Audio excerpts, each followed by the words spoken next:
Ece Sükan ile 3S'ten herkese merhaba. Şu anda cennet gibi bir yerden size merhaba diyoruz bu bölümde.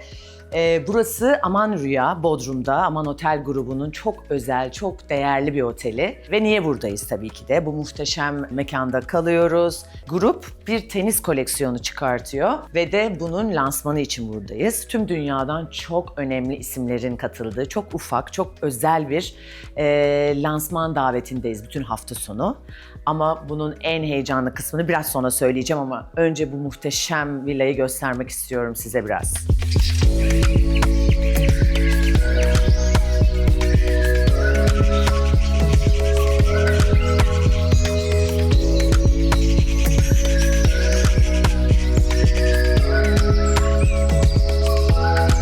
Müthiş bir manzara, yeşillik ve deniz. Bodrum'un çok güzel, hakikaten korunmuş yerlerinden birinde burası. Mimari olağanüstü zaten. Havuz çok güzel. Buradan şöyle göstermek istiyorum. Muhteşem. Gördüğünüz gibi yani şu mimari harika. Buradan da bir sürü dinlence köşeleri var. Hakikaten çok güzel bir mimari, quite luxury dediğimiz tam anlamıyla. Ve burada da keyif yapabileceğiniz bir woohoo.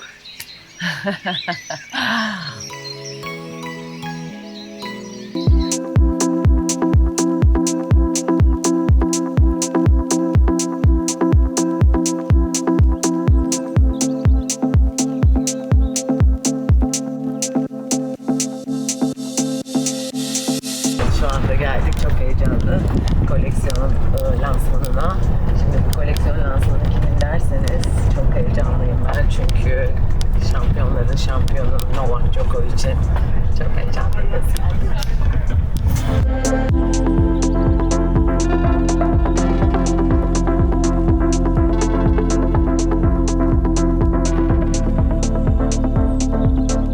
Welcome everybody. Thank you guys for joining us here today, Novak and Christina. I'm excited to dive into this discussion around wellness. So Novak, let's start with you. I know you've often described tennis as a spiritual experience. In your words, what is wellness and how do you personally define it? When I was breaking through to the professional men's tennis circuit more than 20 years ago, there was not much talk about that. And I remember that if you would reach age of 30, then you would start counting your days. You wouldn't be able to, keep on playing for a very long time at a high level. When you reach 30, it's like almost like you have a time clock. And so people would put more limitations, I think, when it comes to professional sport. Professional tennis is an individual sport, which is quite different from team sports because you're solely dependent on yourself. You have a team of people around you, of course, they take care of every aspect of your body, mind, spiritual, but essentially you have to do the work yourself. Fundamentals of tennis, but not only that, for the tennis fans or people that follow tennis, they know probably Monica Seles, who was born in Serbia, and when she was 21, 22, she moved to America and then played under American flag, and she's one of the legends of our sport. Yeah. So the lady that I was referring to, she was her coach. And so I knew everything about Monica. Monica goes to bed at this hour, Monica eats this, Monica drinks that, Monica watches this, reads this. So she was my first idol, and I was 8-9 years old. And at that time, my parents worked closely with my tennis mother and allowed her to, spend more time with me than just on the tennis court. And at that point, I didn't understand why that was valuable, but it was extremely valuable when it comes to wellness and well-being and a holistic approach to life, because she would take me home as a 9-year-old to her house, and then we would do visualization.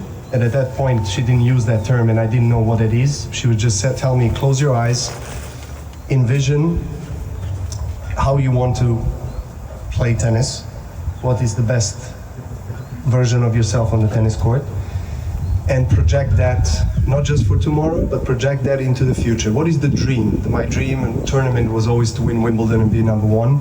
Okay, so then envision this Wimbledon trophy, put it in your mind as a picture, and make sure that you don't only envision it in your mind, but every cell in your body vibrates as if it already happened.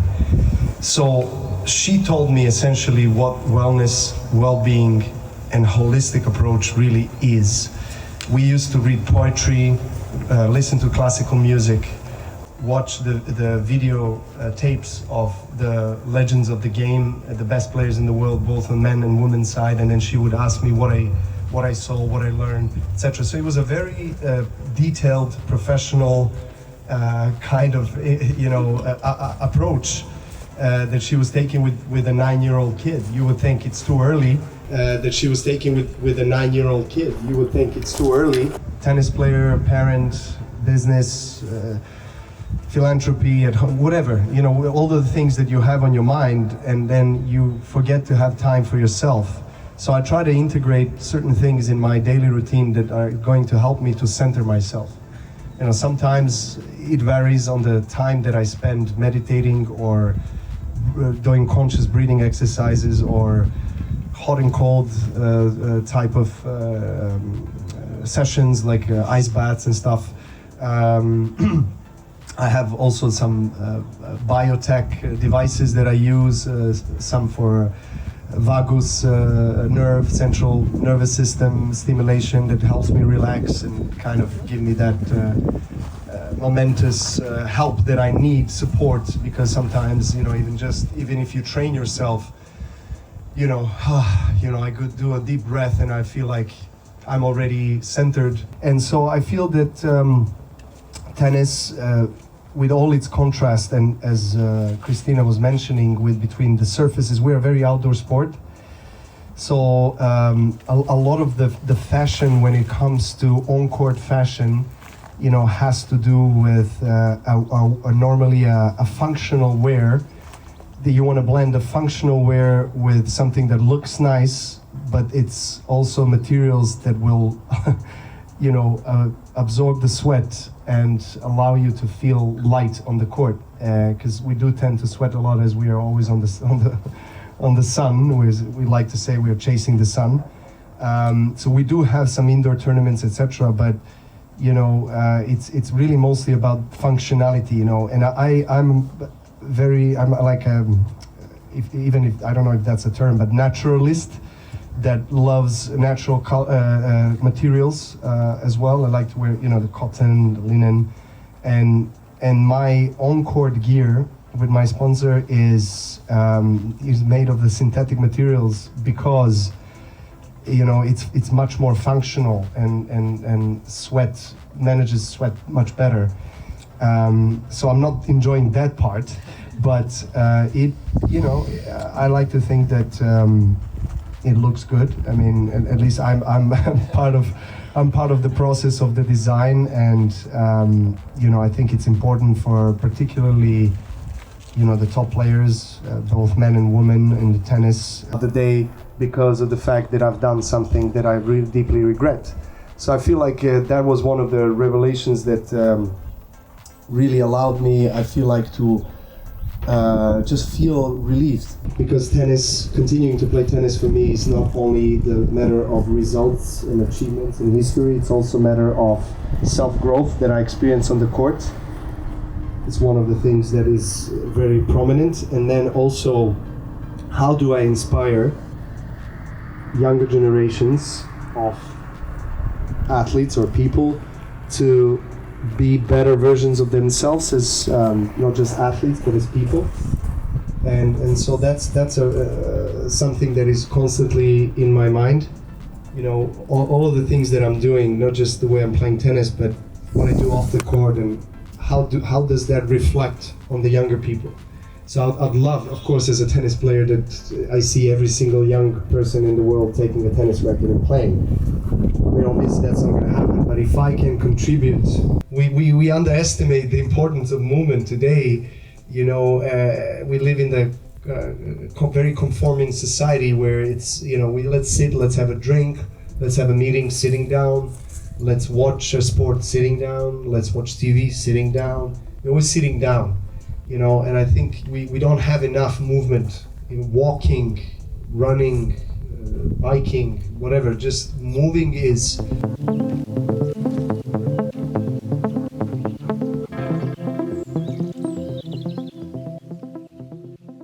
Evet, muhteşem bir lansmandayız şu anda bahsettiğim gibi. Tenis koleksiyonunun lansmanındayız ve bunun tabii ki de en heyecan verici özelliklerinden biri Novak Djokovic ile beraberiz. Çünkü Djokovic zaten atlet olarak da şampiyon bir tenisçi olarak yıllardır wellness konusunda, mindfulness konusunda, beslenme ve hani longevity konularında gerçekten çok vizyoner ve önder bir profil çiziyor. Tabii ki de her sporcu atlet bu konularla ilgileniyor ama Djokovic'inki çok total bir bakış açısı ve dün akşam da onunla sohbet etme fırsatı buldum. Gerçekten muazzam bir insan ve gerçekten Türkiye'den tenisi çıkması için bizim kadar dertleniyor.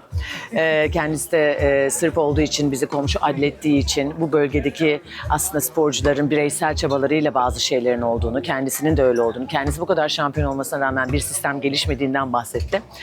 Ama onun haricinde gerçekten Türkiye'den de böyle bir tenisçinin kendi çabalarıyla da olsa bir şekilde o şeyi kırmasını o da bizim kadar çok istiyor. Ve gerçekten çok samimi bir insan. Ben zaten hayrandım. Daha da çok hayran oldum kendisine. Evet, neden peki Djokovic burada bu lansmanı yapıyor? Tabii ki de tenis koleksiyonu ama Djokovic ayrıca da bu otel grubunun Global Wellness Advisor'ı, yani Global Wellness Advisor'ı, Global Wellness danışmanı.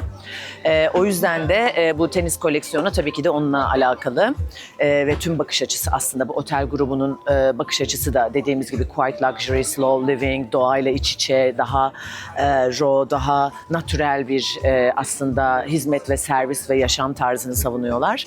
Bu anlamda da bu tenis koleksiyonu gerçekten çok güzel ve çok heyecanlı. Şimdi de işte bir panel olacak ve Djokovic bu konularla ilgili konuşacak. Sonra da biz de kendisiyle konuşacağız. Çok mutluyum. Gerçekten hayran olduğum bir sporcu ve hayran olduğunuz bir insanın, bir sporcunun daha da tahmin ettiğinizden daha da tatlı ve samimi çıkması gerçekten bir bonus oluyor hayatta. O yüzden güzel bir gün bizi bekliyor. Hadi bakalım gezelim biraz, devam edelim.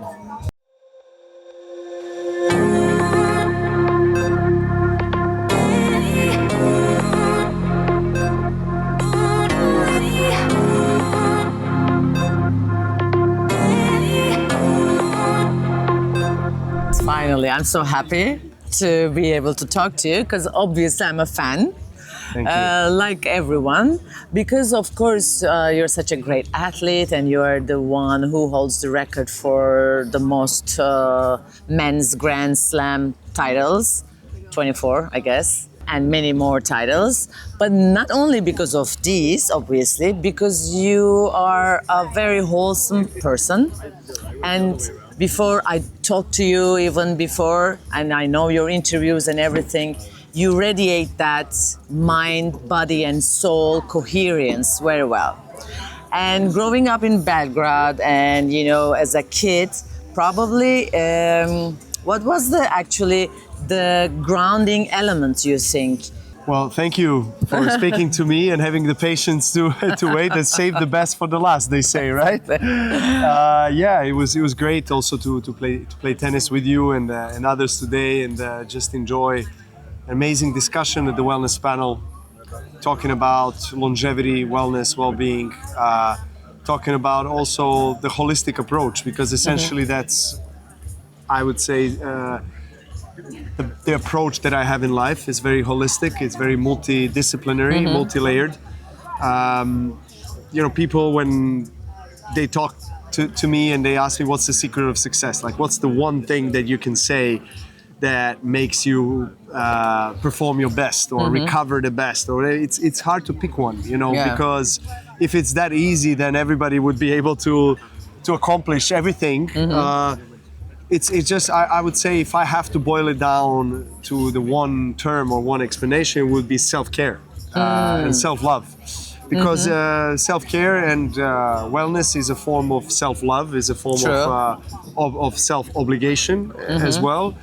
Because I feel like we owe it to ourselves primarily to feel good, to be healthy, to be living in the most optimal state every day possible. Of course, it's not possible every day because also the modern fast-paced lifestyle in modern civilizations, we're always in a rush, we're always on the run, we're spending a lot of energy. And it's all right to be flawed human being. It's all right to make mistakes and everything. But I think essentially you need to have the guiding star. Like, what's that North Star? What's the purpose in life? And everyone has different ambitions, different goals, objectives. But I think what we all should have is taking care of our main our main, how can I say, avatar, which is our body. Yeah, that's the first responsibility. That's the first, I mean, and I wish, to be honest, that's for another discussion probably. I wish that education system globally would talk about this and teach neuroscience. They would teach, wellness and well-being and mindfulness from a very young age in the school. Now because it's become more popular, at least, but... It has been, but it's still not to that extent. But, that's how things start. And hopefully in a few decades, we can see a big changes on a global level. But nevertheless, my upbringing in Serbia was challenging. A lot of adversity, wars, sanctions, embargo, poverty, and a lot of different things that were experienced by my family, by all the people. But I'm not crying about it and saying that I'm a victim. I actually think that this helped me, strengthen me, and form me into the person that I am today, and how I handle, maybe stress and pressure moments throughout my career. Mostly was also due to the ability to kind of deal with this survival mode back in the early days. But I also was fortunate to be surrounded with some key people early in my life that taught me about holistic approach, that taught me about importance of sleep, nutrition, hydration, visualization, nature, outdoors. etc. Actually, these are very universal things and very ancient wisdom, actually. But now the definitions are changing. Right. Everybody was talking about this. You mentioned Tesla, there's Rumi, and ancient civilizations. So it all comes to the frequency. It all comes to the frequency, the energy, and the holistic approach, mind, body, and spirit. They are together. The creation. Yes. And so before, probably in your childhood, you were taught these without the definitions. And now everybody's talking about these things, like manifesting, visualization, the frequency, the energy. We have the terminology now. Yeah, we have the terminology kind of explains now. What we're... Yeah, it is true. As I said, I personally was fortunate to be influenced by people that particularly one person that I like to call my tennis mother. And she, very early on in my life, in my career, when I was 9-10 years old, would take me to her house and we would do visualization practices. We would look at the videotapes. And at the time, it was not even called that way. She just told me, close your eyes and envision your best version of yourself, doing this, doing that, playing tennis, being good in school, being good to your parents, whatever. And that's amazing. And I'm so thankful that I had this. And that's why I'm saying I wish that all of the children early on have the exposure or awareness of the importance of this, because then that helps for the rest of your life. And I think if you have an open mind, an open heart, and if you're curious and you want to learn, things come. Yeah. Because when you mentioned energy, frequency, vibration, I believe that in the deepest form of who we are, that's who we are. And that's, connecting us to the divine force. And so we are all connected on this planet with that divine universal field. And so when we, when we are living the life on a daily basis that we envision for ourselves, and we're not just with thoughts, but with actions and deeds, then we start attracting these things in our life. And I have experienced it firsthand. I'm not saying something that I just read in the books. All my life has been really like that. And I'm very, very thankful. I did experience also a lot of negative things in my life, if you want to say.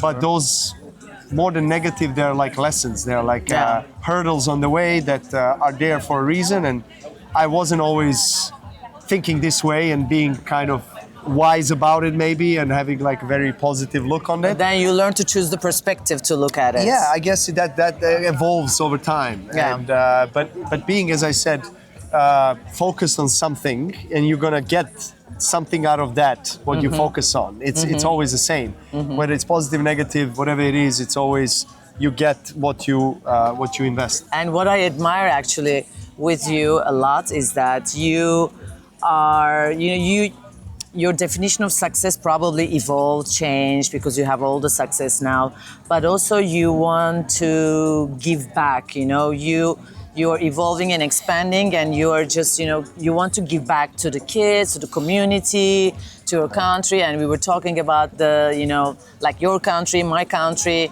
how it's still like an individual effort to break through in these kinds of sports, especially in tennis. And you have your goals and dreams and ideas about how to, change this or, evolve, make it better. So, what do you think about this? What's your dream? What do you want to do? Because you're such that person, you want to...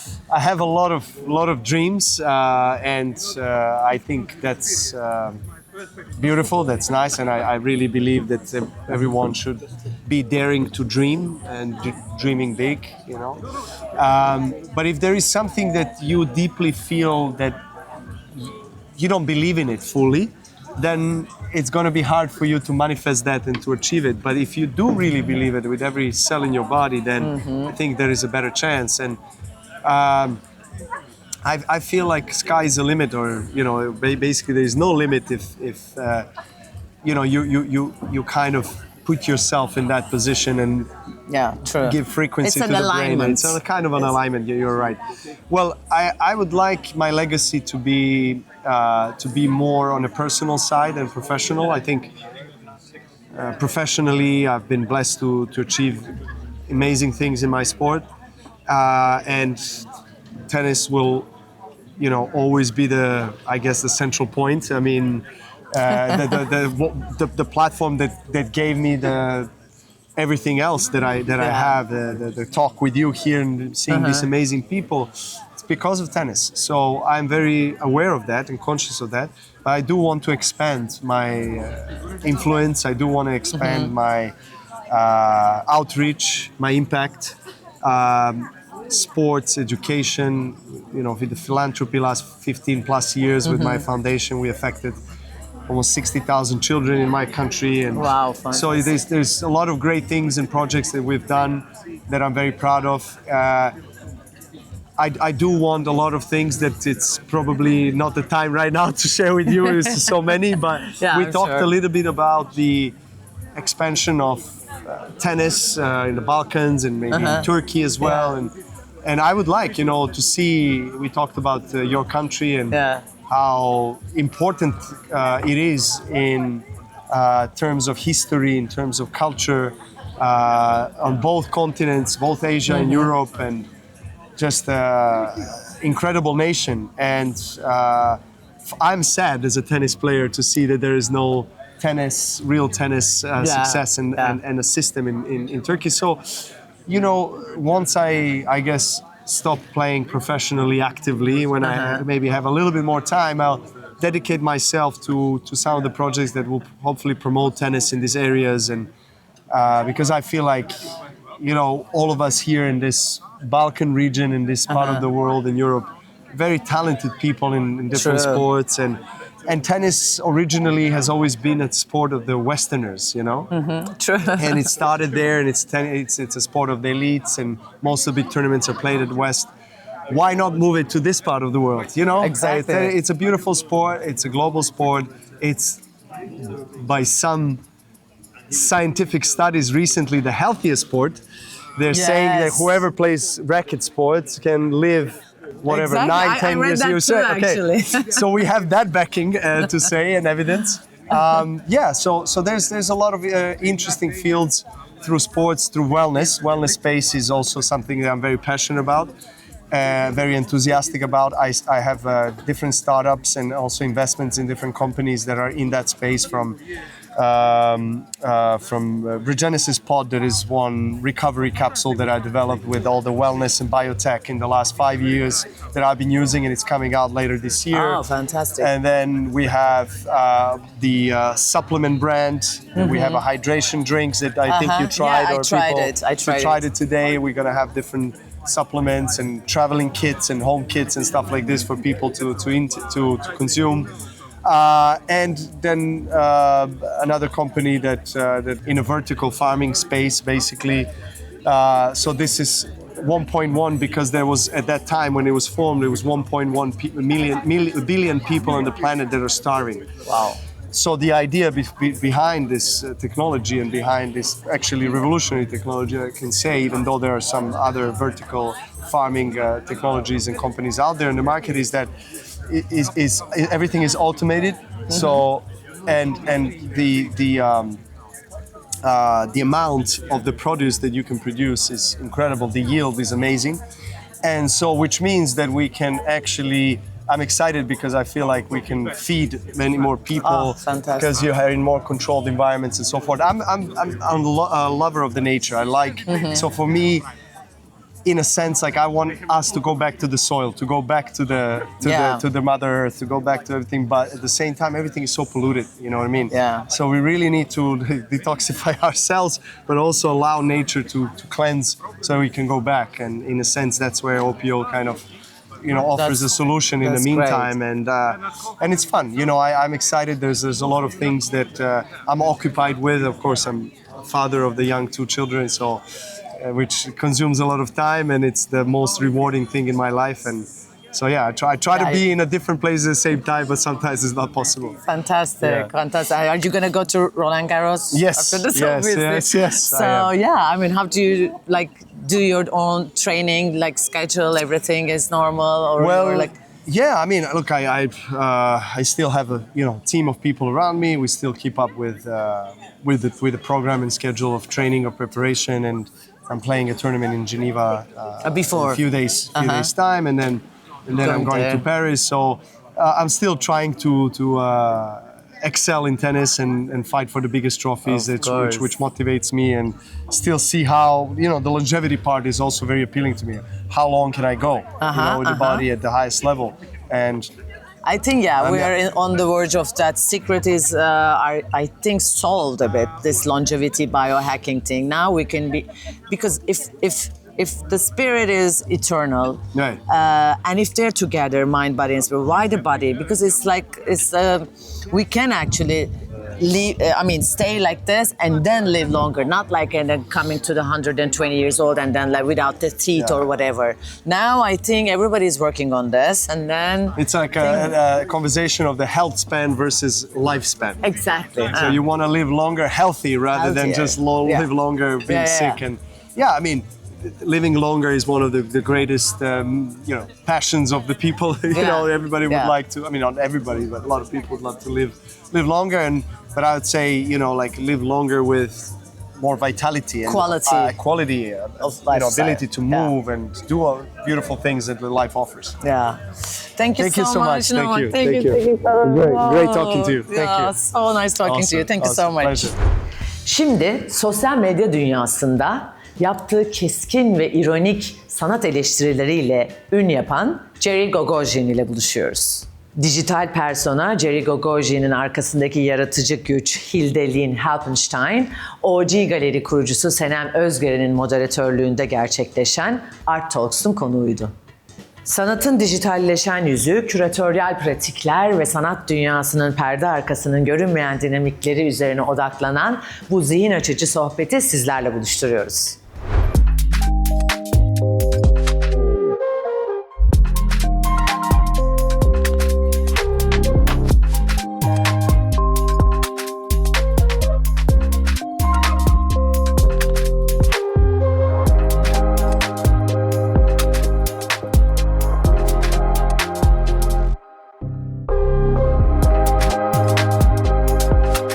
Merhaba, ben Yasemin Varga Emirdağ, Kasa Fosko'nun kurucusuyum. Bugün Art Talk serimizin ilkini Kasa Fosko'da gerçekleştiriyoruz. Keskin diliyle bilinen Hilde, yani Jerry Gogosian ve OG Galeri sahibi Senem Özgören bugün burada bir konuşma gerçekleştirecekler.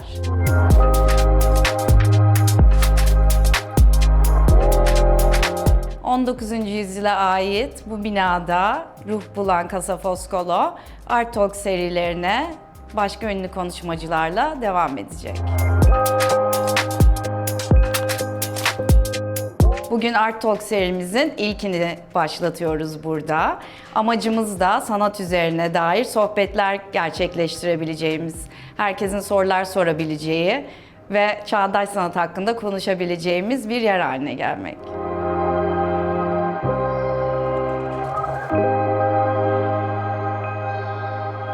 Geldiğinizde duvarlarımızda yerli ve yabancı birçok sanatçının eserlerini görebilirsiniz.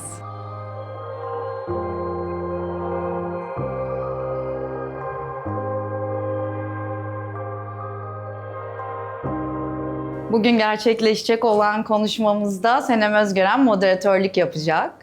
Evet, çok heyecanlı. Jerry'i üniversite yıllarımdan beri takip ediyorum. O da çok genç oldu, ilk başladığı ve hani kim olduğunu bilmediğimiz dönemden beri. Hep böyle kafamda bir erkek, bir büyük galerinin çalışanı, bir karakter vardı o zamanlar. Sonra tabii maskelerini indirip kendini hani tanıtınca bambaşka bir kişiyle tanıştık.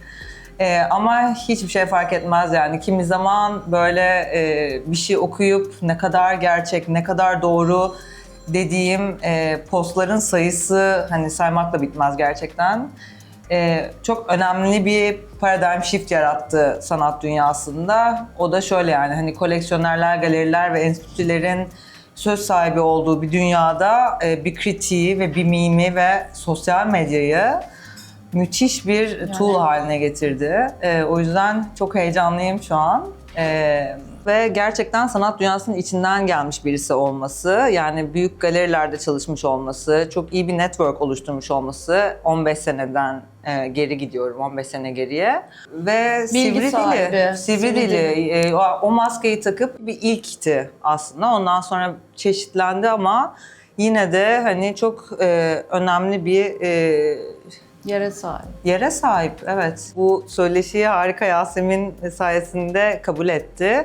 İstanbul'daki tek görünürlüğü olacak ve bu Kasa Foskol'un umarım harika Art Talk serisinin de müthiş bir kick-off'u. Daha nicelerini burada hem tasarımcılarla hem sanatçılarla yapıyor olacaksınız. Hepsine de heyecanla katılacağım. Biraz Hilde'den de bahsedelim mi? Nasıl Jerry Gogojin rolüne girdi? Niye Jerry ismini aldı? Onu biraz soracağım işte. Yani onu kendisini açmasını istiyorum tabii ki. Ama birazcık şu sebepten hep kendini sanat dünyasının çok eksklusif bir tarafı var. Yani girilmesi en zor parti olarak tanımlanıyor. Kendisi de hep böyle söylüyor. Hardest party to get into. Dolayısıyla o partide bir maske takıp var olmak anladığım kadarıyla daha kolaydı en başında. Sonra o maskeyi indirince de birçok yerde mikrofon sahibi, sahne sahibi haline geldi. Çünkü o maskeyle aslında bu kadar kapalı dünyanın içerisinde çok rahat hareket edebildi. Kimse kim olduğunu bilmiyordu ve sadece speküle ediyorduk. Bence herhalde bu yüzden Jerry'i yarattı.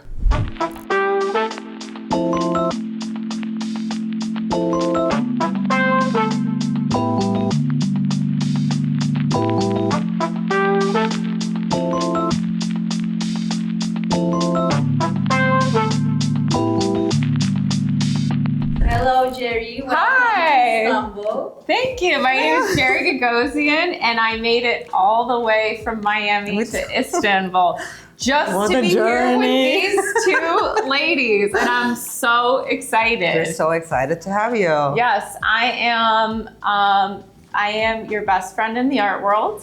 So if you ever have any questions or you want to know anything about the truth about the art world, you come to my Instagram page. And because I tell the truth, wouldn't you say that people either love me or hate me? Exactly. It's like you're my two angels on my shoulder right now, except these two angels, that they love me.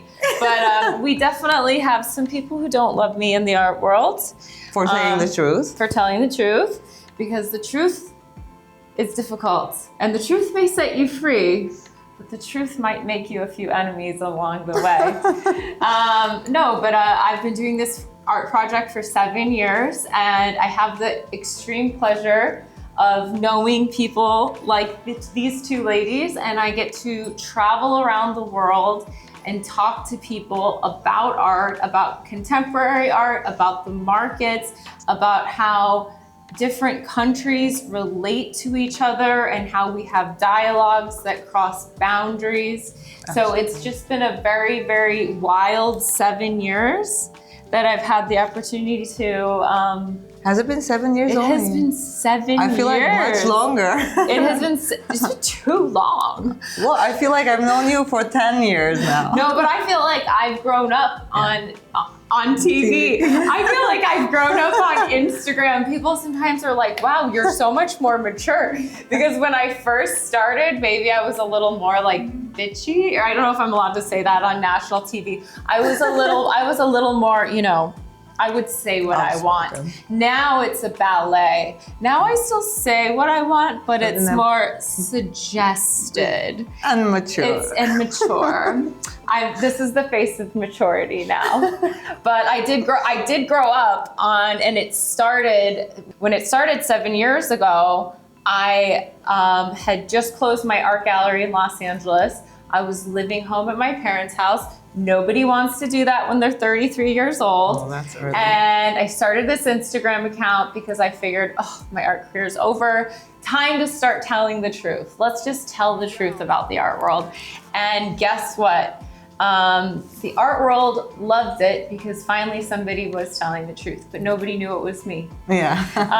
And so I did it anonymously for a long time until I was outed. There was a media hunt. People were searching for the truth. They wanted to know, who is this Jerry Gagosian? Little did they know it's a beautiful blonde woman. I mean, come on. Obviously it had to be.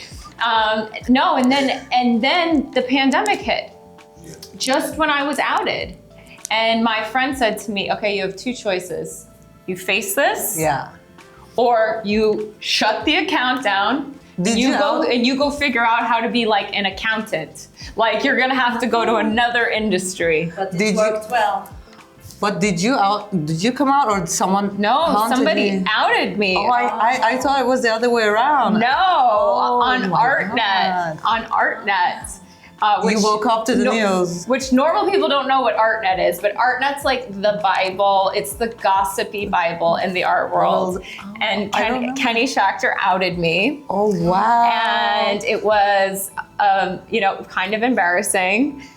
I lost a job because of it. Oh. And then we go into lockdown. And I was like, what am I gonna do? Use it to your advantage. And then it turned into a world. And honestly, it's more of a community and it's more of a place for artists. And sometimes I feel like it's not really about me anymore. Yeah. It's really a place for people to come together, talk about real issues. Change has come from it. Yeah. So many projects have been born out of it. And at this point, I'm just like the co-pilot. Yeah. Like I'm not even driving it anymore. It's like Jerry People tipping you off and stuff, right? Yeah.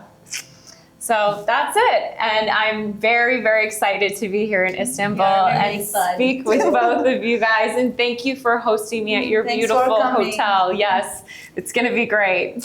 Ece Sükan ile Stil Sanat Seyahat programımızın bu haftada sonuna geldik. Önümüzdeki hafta yine dop dolu ve ilham verici içeriklerimizle karşınızda olacağız. Görüşmek üzere, hoşça kalın.